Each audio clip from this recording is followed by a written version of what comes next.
Le sol, c'est un milieu très spécial, il n'existe que sur notre planète, il n'y en a pas sur les planètes qui nous entourent. Il est un composé organo-minéral. Il provient de l'attache de la matière organique, qui elle est issue du monde vivant, et de la matière minérale, qui sont les roches. Donc c'est pour ça qu'il y a du sol que sur la Terre, c'est la seule planète qui héberge la vie, connue pour le moment. Donc pour avoir de la terre, pour avoir du sol, il faut de la vie. Donc le sol est issu de cette fusion argile-humus. Le mot humus a donné le mot humanité, le mot humilité. Donc les plantes vivent, meurent, font tomber des feuilles, des branches, etc. Cette litière va être transformée par des animaux, qui est la faune épigée, qui va les manger, qui va faire des crottes. Ces crottes seront attaquées par des microbes, en partie des champignons qui vont fabriquer de l'humus. Là, c'est la base organique du sol. Et puis en profondeur, les racines, les microbes, les bactéries en particulier, attaquent la roche-mère et la transforment en argile. Vous avez des organismes qu'on appelle les vers de terre qui vont mélanger constamment l'humus de surface avec l'argile de profondeur pour former un complexe qu'on appelle le complexe argilo-humique de l'argile et de l'humus, dans lequel se trouvent toutes les réserves nutritionnelles pour la plante. Et c'est les microbes qui ensuite vont échanger, vont faire tous ces échanges nutritionnels entre les plantes et le sol. On se rend compte que si on n'a pas ça, eh ben en fait la plante ne peut pas vivre et tout. Mais ça c'est le champ qui nous l'a appris. On a vu de moins en moins de vers de terre. On a vu des sols qui se fermaient de plus en plus, qui étaient de plus en plus compactés. Pendant 500 000 ans, l'homme va cultiver la terre sans jamais la labourer, sans jamais rien y toucher, en la laissant tranquille. Et c'est parce qu'il est obligé de se sédentariser et de revenir tous les ans au même endroit qu'il va être obligé d'inventer la lutte contre la mauvaise herbe, qui est la chose la plus pénible qui existe au monde. C'est 140 heures de travail à l'hectare. En fait, un sol, il est obligé de se couvrir. On pouvait pas, le sol, il peut pas accepter d'être nu, parce que s'il est nu, il va s'éroder. Bon, la mauvaise herbe, en fait, on l'appelle comme ça parce que elle ne nourrit pas, on peut pas l'utiliser, mais par contre, elle est hyper importante sur le sol. Si vous avez un certain type de mauvaise herbe, eh ben c'est pas pour rien.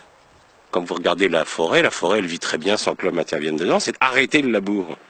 Donc le principe, c'est au lieu d'avoir comme ce champ-là que vous voyez ici, qui a été mis à nu et qui donc aura besoin d'herbicides au printemps parce que les mauvaises herbes vont pousser, eh bien le principe aurait été, derrière, tout de suite après la moisson, on ne moissonne pas la paille, on la laisse debout, on sème une culture dans la paille directement. Cette plante va pousser pendant tout l'été, les derniers jours chauds qui nous restent dans l'année. Elle va consommer tout ce qui reste dans le sol, donc elle va éviter la pollution des nappes. Et c'est dans cette plante, qui est une plante qu'on va choisir comme un gelant avec les froids d'hiver, comme ça on n'aura pas besoin de la détruire. On va utiliser un semoir avec un rouleau qui va écraser cette plante devant et on va semer à travers cette plante qui va au contraire empêcher les mauvaises herbes de pousser puisqu'elle va servir de mulch. Et on va semer directement dans ce qu'on appelle le semis direct sous couvert. Vous allez couper toutes ces branches-là, hein ? Et donc ce bois va être fragmenté en petits morceaux, à peu près de 8 cm, et c'est ça qui va être utilisé.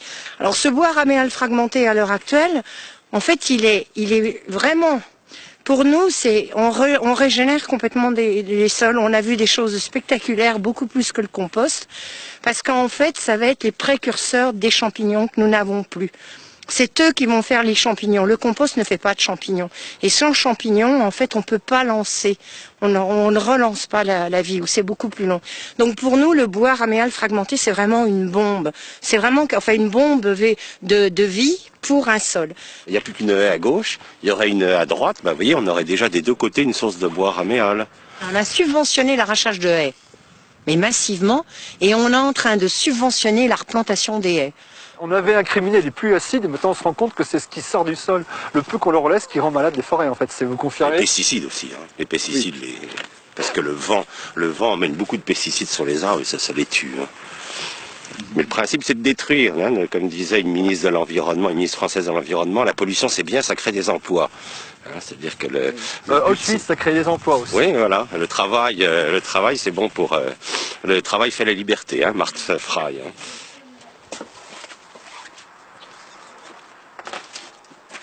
Avant, l'INRA était effectivement un institut national de recherche agronomique, et en 1976, il a été transformé en l'équivalent de ce qu'on appelle les EPIC, c'est-à-dire un établissement public à caractère industriel et commercial. C'est-à-dire que pour trouver notre argent, pour faire notre recherche, il fallait qu'on passe des contrats avec des entreprises.